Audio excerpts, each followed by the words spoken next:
Benvinguts al programa 19 de Picó TV. Avui anem a parlar de núvols, però compte, de núvols que tenen forma de coses. Ho hem tret de l'excel·lent pàgina d'aquest senyor, de Kevin Pretor Pitney, i els recomanem, per cert, aquest llibre, La guia de l'observador de nubes. És un senyor anglès especialitzat en núvols i té una pàgina web que es diu The Cloud Appreciation Society. Els hi recomanem, realment, si els agraden els núvols. Doncs bé, anem a veure aquesta primera part de núvols que tenen forma de coses. A veure si els agrada. I comencem amb aquests fractocúmuls i cúmuls que han agafat una forma de persona, amb els ulls mig tancats, l'orella una mica separada. Mirin aquest cúmul que és d'una certa dimensió vertical i agafa la forma, doncs, no sé, d'un tigre, d'un lleó petitet o d'un gat. Aquí tenim una altra persona que sembla que està passant fred. Bé, és un núvol, però sembla una persona amb l'alè condensat. Anem a veure, bé, això cadascú que pensi el que vulgui. A mi em sembla un conillet, ara surten les orelles. També és un cúmulet, poc important. Un altre cúmul, molt poc dimensionat, però que agafa la forma, a mi em sembla, d'una persona que porta un ram, per exemple. Un ram, per què? Doncs perquè està enamorat, o així ho demostra aquest núvol en forma de cor. Que maco.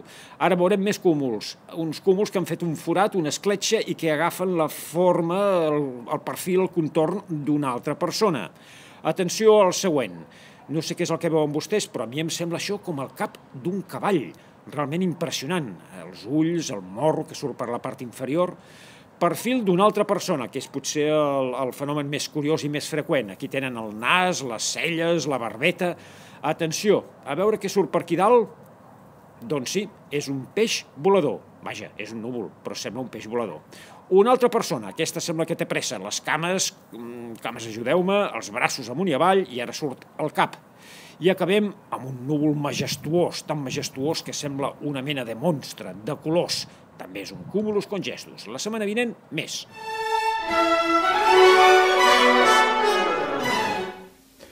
Doncs vinga, anem a veure què és el que passarà, que sembla que el dinamisme serà el protagonista dels propers dies. Va canviar la situació. A finals de desembre, a principis de gener, dèiem compte que al gener venen corres fortes. De moment han sigut revolts no massa perillosos, però bé, a poc va guanyant dinamisme a l'atmosfera i anem a veure què és el que passarà.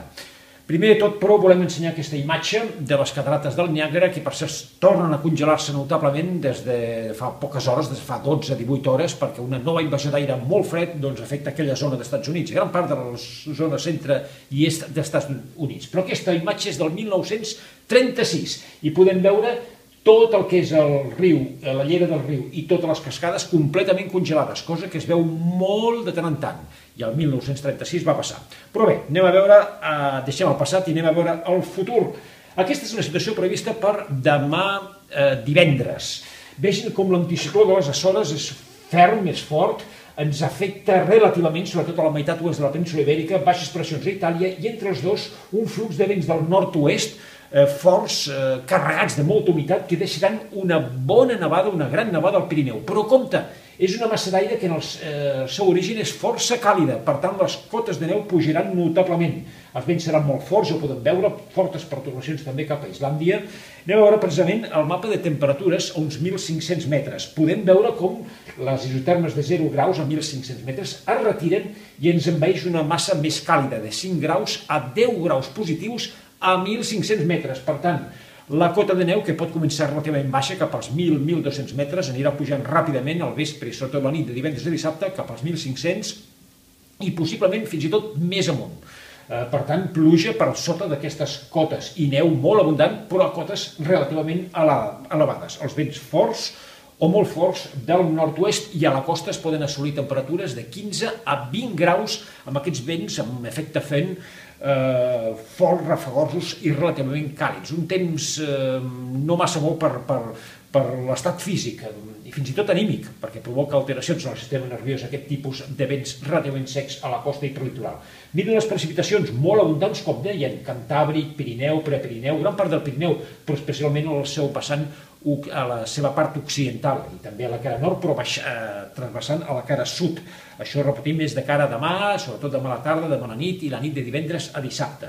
Dissabte al matí hi hauria una treva per tornar les nevades dissabte a la tarda. Així doncs, dissabte, aquest és el mapa previst per aquest dia, vents del nord-oest, potser girant a tramuntana, però les temperatures apenas baixaran, es mantindran relativament elevades, sobretot a la costa i al prelitoral, perquè són vents terrers, i com dèiem, altre cop al Pirineu i Prepirineu, al matí treva, però de cara a la tarda és possible que reactivin les nevades, com podem veure en aquest mapa previst pel vespre, amb noves precipitacions. Potser baixi una mica de la cota de neu, però no massa, es mantindrà relativament elevada, 1.400, 1.600 o 1.700 metres. És aquesta massa càlida la que acostuma a portar posteriorment canvis notables de temps, almenys a l'època hivernal. Ara ho explicarem. Aquest és el mapa previst per diumenge. L'anticicló té tendència a retirar-se i orientar-se de nord a sud. Això permetrà diumenge que les baixes pressions puguin actuar més directament cap a latituds inferiors. Diumenge seria un dia d'impàs en què les precipitacions al Pirineu minvaran notablement i les temperatures relativament elevades a gran part de Catalunya, potser baixant a partir del vespre, amb tramuntana moderada. Per tant, un cap de setmana pel que fa a temperatures francament suaus. Però anem a veure què és el que passarà posteriorment i haurem de seguir-ho atentament. A partir d'ara no podem agafar-nos a les previsions al peu de la lletra. L'anticicló, com dèiem, dilluns s'orientarà més aviat de nord a sud, reforçant-se l'anticicló groenlandès. Això permetrà que les baixes pressions de les illes britàniques baixin de latitud i ens comencin a afectar amb masses d'aire notablement fred a les capes mitges i altes. Per tant, dilluns, baixada important de les temperatures perquè vindrem de valors notablement elevats. Vegin com les isotermes a 5.000 metres seran de 25 baixant a 30 graus sota zero. L'entrada d'aire fred serà notable, també en superfície, però compte que és una massa d'origen polar atlàntica, per tant no és continental, no són de les més fredes. Però el més important és que les temperatures baixaran a tots els nivells, com dèiem, i també hi haurà precipitacions, sobretot a partir de migdia, altre cop a tot el Pirineu i Prepirineu, baixant de cota cap als 1.000 metres i fins i tot 800 o 700 metres a partir de la tarda de dilluns, i ruixats o tempestes, això ho haurem d'anar seguint a les comarques de Girona i Barcelona, potser també una miqueta més cap al sud, però encara no es pot precisar. Però dilluns serà un dia molt interessant a seguir pel canvi de masses d'aire. Aquí les podem veure una miqueta més bé, però repetim, això no ho hem d'agafar al peu de la lletra. Anem a fer un abans de previsió. Ciència ficció gairebé, com diem, o no tanta ciència ficció.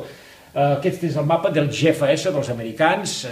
Altres models indiquen altres coses, més sucoses o menys sucoses. Per tant, repetim, això amb pinces. Però les baixes pressions tindrien tendència a formar-se cap a la zona situar-se cap a la zona de França, entraríem dins del seu radi d'acció, les temperatures serien notablement baixes i les nevades podrien caure a diverses zones de Catalunya, sempre amb cotes de 800 metres, potser baixant progressivament. Després hi ha molta dispersió, ens quedem aquí, almenys tindrem força dinamisme pels propers dies. Com que les temperatures baixaran notablement a partir de dilluns, doncs nosaltres ens hem preparat i ja tenim el modelet per posar-nos la setmana vinent. Us l'aconsello. Poc pràctic, però vaja, és un modelet curiós. Adéu-siau.